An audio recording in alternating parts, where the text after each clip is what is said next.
Namaskaram. Thanks for joining me on this stroll down memory lane.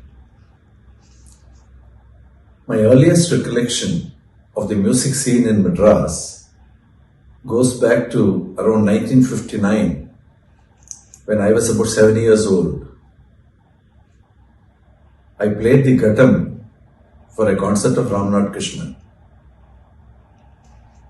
My debut in the Madras music season came 2 years later, in 1961, when I played the ghatam for the second afternoon concert of Tiruvangadi Jayaraman at the Music Academy. In those days, there was no Kasturi Srinivasan Hall, also known as Music Academy Mini Hall. That would only come more than 20 years later. In 1961, the junior and sub-senior concerts used to happen in a thatched pandal abutting the main hall, which was then the only hall. The morning competitions also used to happen in the pandal. By the time I moved to Madras permanently in 1969, I had been a performing vocalist for about 5 years. One of my earliest concerts in Chennai was for the Parthasarathi Swami Sabha at its own venue in Venkatarangapillai Street in Triplicane. In later years, the Sabha moved to Vidya Bharati on Royapeta High Road in Mylapore. Another early concert which I gave was for the Lakshmipuram Young Men's Association in Royapeta.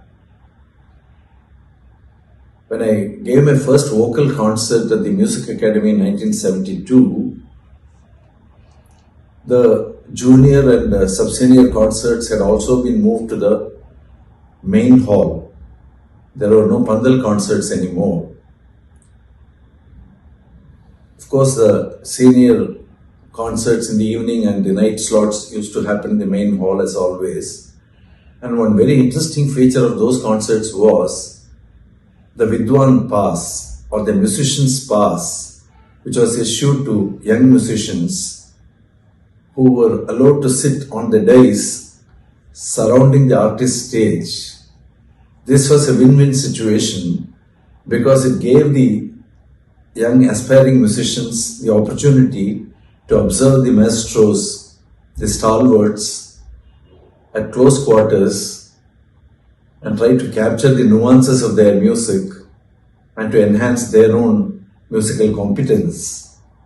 And the seniors were also happy to interact at close quarters with the aspirants. So it worked well for all concerned. But at some point this seems to have been discontinued, probably on revenue considerations. But the thing is, even if the young artist today can afford to buy a ticket on the balcony or even on the ground floor, it can never compare with the pleasure of sitting on the dais in close proximity to the senior artists and listening to the music. What would really surprise today's young musician or rasika is that in those days, the music season was happening at only 3 venues, essentially. The Music Academy, the Tamilisai Sangam and the Indian Fine Arts Society. They had these concerts and lecture demonstrations only during the December season. The rest of the year there were a few sabhas which were offering monthly programs of music and dance and drama around the year. One of the oldest of them was of course Parthasarathi Swami Sabha, which was I think founded in 1900.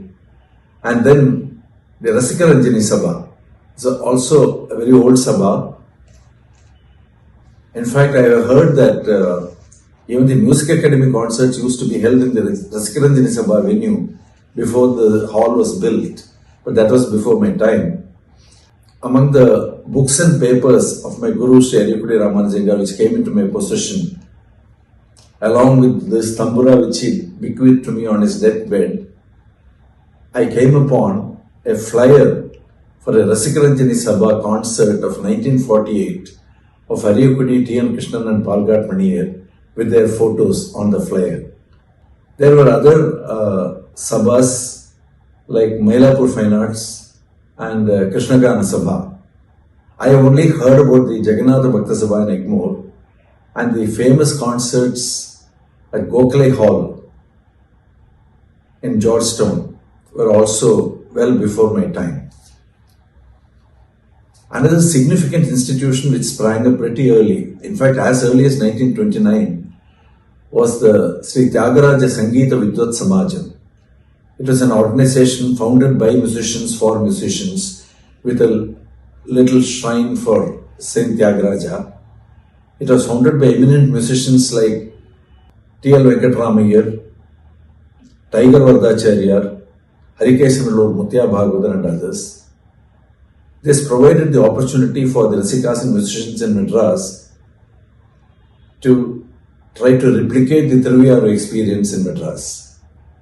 It gave young musicians the opportunity to perform and showcase their talent in front of senior musicians, receive their guidance and encouragement, as well as the encouragement of Rasikas, and to hone their skills. That apart, Samajam also inculcated in young musicians devotion towards the great saint through congregational musical offerings like Pancharatnam during the Aradhana, during the Unchurati, during Anjaneya Utsavam on the last day of the Aradhana. And also groups of us used to travel to Thiruviyaru for Mahasivaratri, for the Akhanda Ganam. Akhanda Ganam used to happen in the Samajam also. We used to go as a group to Kachi Kamakshi temple during Navaratri and so on. All this cultivated a sense of reverence for the saints and the deities they worshipped.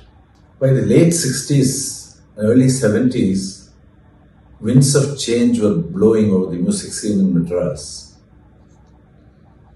Small groups of Rasikas came together to organize chamber music circles in different places. For example, Nadopasana in PSI school, Ragamalika at the Max Miller Bhavan in Mount Road, Alapana and Viveka Cultural Center in the Srinivasa Shastri Hall and so on. The idea was to recapture the ambience of some of those concerts in the Zamindaris in 30s and 40s, and also in temple festival concerts where Rasikas sat around the performer's stage in close proximity and enjoyed the music. So that became a successful experiment, and many of these chamber music circles have been going strong even to this day and providing a platform for musicians, especially up and coming singers and instrumentalists. During the 80s and 90s, corporates started taking a lot of interest in sponsoring music and dance programs during the music season. This led to an exponential growth in the number of concerts, number of venues, number of artists performing, youngsters who wanted to get an opportunity to perform. There were many up and coming artists who wanted a platform. So there is an exponential growth in this. To put it in perspective, in my young days, there used to be about 100 odd concerts happening during the season in all the three venues put together. The Music Academy alone had about 52 concerts over 13 days. And in the 90s, 2000s, it went to 3,000, 4,000 concerts in multiple venues all over the city. So that was a sea change that came about. And while this was going on, some of the major sabhas set up canteens in the sabha premises, engaging expert South Indian chefs to provide gourmet food to the musicians and rasikas during the music season. All of this added up to a carnival atmosphere, a convivial atmosphere, which attracted more and more NRIs, PIOs, and OCIs to Madras during the music season. So, because of all of these factors and developments, the music season in Madras became a global event in Carnatic music. Speaking for myself, as of Navaratri of 2024, I have completed 60 years as a performing vocalist. I had the privilege of performing with the all-time great, the one and only Palghat Mani Iyer, as well as the eminent Vidwans T.K. Murthy, Palghat Raghu, Umyalapuram Sivaraman on the Mridangam, T.N. Krishnan, M.S. Gopalakrishnan, M. Chandrasekhar and others on the violin, all the way to today's young accompanies who are accompanying me. I have performed with 3 generations of accompanies, and I have seen the changing tastes and preferences of 3 generations of Rasikas as well. Today's young musicians are very good at harnessing technology.